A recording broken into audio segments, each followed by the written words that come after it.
He always tries to go by the cat's food. The cat doesn't even, I'm telling you, like really tries to like ignore him and give him his space.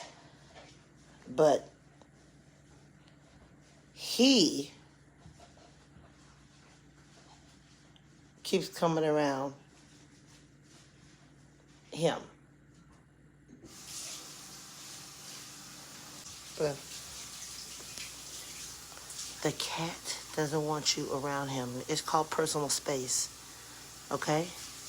It's called personal space. And you have to respect that. Okay? It's not all about you. Do you understand that, Blue? Do you understand? Huh? Do you understand? Do you understand? Hmm? Do you understand? Be nice. And you have to have personal space. Okay? That's why the cat hisses at you.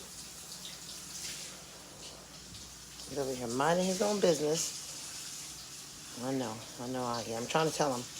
You know what I mean? You gotta teach him. What can we do?